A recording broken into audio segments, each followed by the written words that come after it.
ഏതുവിധ ആരാധനകൾക്കും അനുഗ്രഹം ലഭിക്കുന്നത് ഒരേ ദൈവത്തിൻ്റെതത്രേ. ധനൈശ്വര്യത്തിനും ഋണമുക്തിക്കും ഏറ്റവും സഫലം സംശുദ്ധ ക്ഷേത്രാരാധനയാണെന്ന് സത്യമറിയാൻ ഇത് മുഴുവൻ ശ്രദ്ധിച്ചു കേട്ടാലും. ഗുരുവായൂരടക്കം സകല ക്ഷേത്ര സമീപവും അഹിന്ദുക്കൾക്ക് വസ്തുവകകൾ വർദ്ധിക്കുന്നതിനാലും അഹിന്ദുക്കളോളം ധനൈശ്വര്യത്തിന് ഹിന്ദുക്കൾക്ക് കഴിയാത്തതിനാലും നിലവിലെ ക്ഷേത്രാരാധനകൾ സംശുദ്ധങ്ങളല്ലെന്ന് തെളിയുന്നു. ധനവും ഐശ്വര്യവും വർദ്ധിക്കാനും കടവും കാശിന്റെ വിഷമവും തീരാനും സംശുദ്ധ ക്ഷേത്രാരാധന രഹസ്യം അറിയാനായി ആദ്യം അതിശയ ഋണമുക്തിക്കും ഐശ്വര്യത്തിനും കഴിഞ്ഞ ഏതാനും ഭക്തരെ അറിയണം. ഇതിന് U are your god YouTube channel subscribe ചെയ്താലും. എൻ്റെ പേര് കമലാസനൻ, സ്ഥലം കൊല്ലം.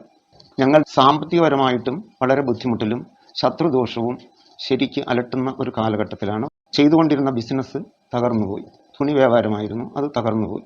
അങ്ങനെ ഇതിൻ്റെ പരിഹാരത്തിന് വേണ്ടി ഒരുപാട് ക്ഷേത്രങ്ങളിലും ഒരുപാട് സിദ്ധന്മാരായിട്ടുള്ള ആൾക്കാരുടെ സ്ഥലത്തും ആശ്രമങ്ങളിലൊക്കെ സ്ഥിരം പോകുമായിരുന്നു. ബിസിനസ്സിൻ്റെ തകർച്ച, സാമ്പത്തിക തകർച്ച, പിന്നെ കടുത്ത ശത്രുദോഷവും അങ്ങനെ വലയുന്ന ഒരു കാലഘട്ടമായിരുന്നു. ഒരുപാട് ക്ഷേത്രങ്ങളിൽ ദിവസവും ദർശനം നടത്തുമായിരുന്നു, അവിടെ വഴിപാടുകൾ നടത്തുമായിരുന്നു, ഒരുപാട് പൂജകൾ ചെയ്യുമായിരുന്നു. പക്ഷേ ശത്രുദോഷത്തിനും സാമ്പത്തിക ബുദ്ധിമുട്ടിനും യാതൊരു ഫലവും കണ്ടില്ല. ഞാൻ 2013 മാർച്ച് മാസത്തിൽ ഗുരുവായൂർ ആശ്രമത്തിലേക്ക് വന്നിട്ടാണ് ഈ അനുഷ്ഠാനങ്ങൾ അറിയുന്നതും പിന്നെ അത് ജീവിതത്തിൽ പ്രാവർത്തികമാക്കുകയും ചെയ്തു.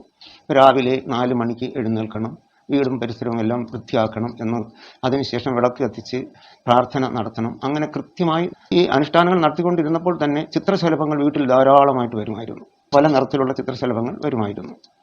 ചിലവ് ദേഹത്ത് വന്നിരിക്കുക അമാവാസി കഴിഞ്ഞപ്പോൾ പാരണയ്ക്ക് മുമ്പായിട്ടും പാരണയ്ക്ക് ശേഷവും നമ്മുടെ ശരീരത്തിൽ പോലും ചിത്രശലഭങ്ങൾ വന്നിരിക്കുമായിരുന്നു. ഞാനും മകനുമായിട്ട് മകൻ്റെ അഡ്മിഷന് വേണ്ടി അമാവാസി ഇടുന്നു. അക്ഷയ സെൻറ്ററിൽ പോയി മടങ്ങി വന്നപ്പോൾ പെട്രോൾ അടിക്കുന്നതിന് തിരിഞ്ഞപ്പോൾ വേറൊരു വണ്ടി വന്ന് ഭയങ്കരമായിട്ട് ഇടിച്ച് ഞങ്ങൾ ദൂരെ തെറിച്ചു. വണ്ടിയിലെ ഫുഡ് റെസ്റ്റ് പൂർണ്ണമായിട്ട് ഒടിഞ്ഞു പോയി. പക്ഷേ ഫുഡ് റെസ്റ്റ് വെച്ചിരുന്ന കാലിന് ഏതൊരു അപകടവും ഉണ്ടായിരുന്നു. ഗംഗാമാലയും ധരിച്ചിരുന്നു, ജപമാലയും കയ്യിലുണ്ടായിരുന്നു. അപ്പോൾ വണ്ടി വർക്ക്ഷോപ്പിൽ കൊടുത്തപ്പോൾ ഈ ആളിൻ്റെ കാലിപ്പോൾ ഉണ്ടോയെന്നാണ് വർക്ക്ഷോപ്പിൻ്റെ ഉടമ പറഞ്ഞത്. ഞാൻ പറഞ്ഞു ഞാൻ തന്നെ ഓടിച്ചിരുന്നത്. പക്ഷേ അയാൾ പറഞ്ഞു ഫുഡ് റെസ്റ്റ് ഇങ്ങനെ ഒടിഞ്ഞിരിക്കുമ്പോൾ എങ്ങനെ രക്ഷപ്പെടും? ഞാൻ പറഞ്ഞു ഞങ്ങൾ അനുഷ്ഠിക്കുന്ന അനുഷ്ഠാനത്തിൻ്റെ ബലം കൊണ്ടായിരിക്കും, ചെറിയ പോറലുകൾ അല്ലാതെ വേറൊരു കുഴപ്പവും ഉണ്ടായില്ല. ഞാൻ രാവിലെ വിളക്ക് കത്തിച്ചപ്പോഴത്തേക്ക് ഞാൻ കുഞ്ഞിന് ഭഗവാനെ ഒന്ന് തൊഴുതു, ഭഗവാന്റെ ഫോട്ടോയിൽ. അപ്പോഴേ എൻ്റെ തലയിൽ കെട്ടിയിരുന്ന തോർത്തിൻ്റെ ഒരറ്റം നൂല് വിളക്കിൽ തട്ടി, അതങ്ങ് കത്തി. ഞാൻ അറിയുന്നില്ല, ഒരു പുക ഇങ്ങനെ പോകുന്നു. ഞാൻ ഒരുപാട് നോക്കി, സാമ്പ്രാണിത്തിരിയുടെ പുകയായിരിക്കും എന്ന് വിചാരിച്ച് ഞാൻ വീണ്ടും പ്രാർത്ഥന തുടർന്നു. കുറച്ച് സമയം കഴിഞ്ഞപ്പോഴത്തേക്കും തലയിൽ ഒരു ചൂട് അനുഭവപ്പെട്ടു. പെട്ടെന്ന് ഞാൻ കൈ വെച്ചപ്പോഴത്തേക്കും ചാമ്പൽ ഞാൻ താഴെ തറയിൽ വന്ന് വീഴും. പെട്ടെന്ന് ഞാൻ തട്ടി തറയിട്ടപ്പോഴത്തേക്ക് കംപ്ലീറ്റ് തോർത്തും കത്തി. ഞാൻ ഓടിപ്പോയി കണ്ണാടിയുടെ മുമ്പിൽ നോക്കി. എൻ്റെ തലമുടി മൊത്തം നഷ്ടപ്പെട്ടിരിക്കുമെന്ന് വിചാരിച്ചു. പക്ഷെ ഒരു തലമുടി പോലും എരിഞ്ഞിട്ടില്ല. പക്ഷേ തോർത്ത് പൂർണ്ണമായും കത്തി നശിച്ചിരുന്നു. എനിക്ക് ഇന്നും അത് ഓർമ്മിക്കുമ്പോൾ വളരെയധികം അത്ഭുതം തോന്നുന്നു. ആ തോർത്ത് കത്തി കരിഞ്ഞിട്ട് പോലും എൻ്റെ ഒരു തലമുടി പോലും കരിഞ്ഞില്ല. ഗുരുബാബയുടെ ആ ഭക്തി മാർഗത്തിൻ്റെ ശക്തി കൊണ്ട് മാത്രമാണ് ഇത് 2 അപകടങ്ങളിൽ നിന്നും രക്ഷപ്പെട്ടത്. നമ്മുടെ ഹിന്ദുക്കൾക്ക് ഒരു വ്യക്തമായ അനുഷ്ഠാനമില്ല. ഒരു കൃത്യമായ അനുഷ്ഠാനം ജീവിതത്തിൽ വരുന്നത് ഗുരുബാബ ആശ്രമത്തിൽ വന്നതിന് ശേഷമാണ്. നമ്മൾ എഴുന്നേൽക്കുന്ന കാര്യം മുതൽ ഉറങ്ങുന്ന കാര്യം വരെ നമ്മളെ പഠിപ്പിച്ചു തന്നത് ഗുരുബാബയാണ്.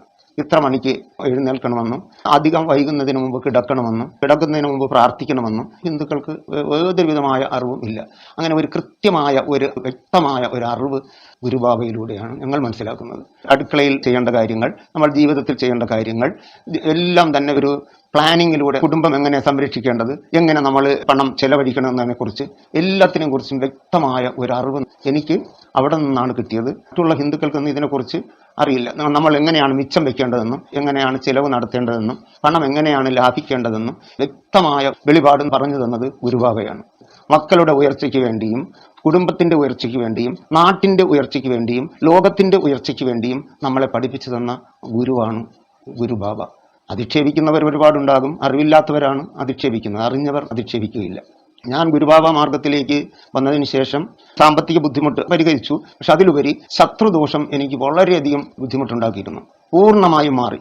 എൻ്റെ മകനെ എക്സലൻറ്റ് 3 മാസത്തിനുള്ളിൽ സെൻട്രൽ ഗവൺമെൻറ്റിൽ ജോലി കിട്ടി. ഗുരുബാബ തന്ന അനുഷ്ഠാനങ്ങൾ ജീവിതത്തിൽ അനുവർത്തിച്ചുകൊണ്ടാണ് ഞങ്ങൾക്ക് ഇത്തരത്തിലുള്ള നേട്ടങ്ങൾ കൈവരാൻ കാരണം. ഗുരുവായൂർ ക്ഷേത്രത്തിൽ നിന്ന് മമ്മിയൂർ ക്ഷേത്രത്തിലേക്ക് പോകുന്ന മെയിൻ റോഡരികിലാണ് പ്രത്യക്ഷ ദൈവവും കലിയുഗാവതാരവുമായ ഗുരുബാബയുടെ സന്നിധാനവും അന്ത്യശരണം ദക്ഷിണേശ്വര ക്ഷേത്രവും. നിനക്ക് നിന്നാൽ നീയാകാൻ അനുഗ്രഹത്തിനുതകുന്ന you are your god YouTube ചാനലിലെ ഈ എപ്പിസോഡ് ഉപസംഹരിക്കുകയാണ്. നന്ദി, നമസ്കാരം.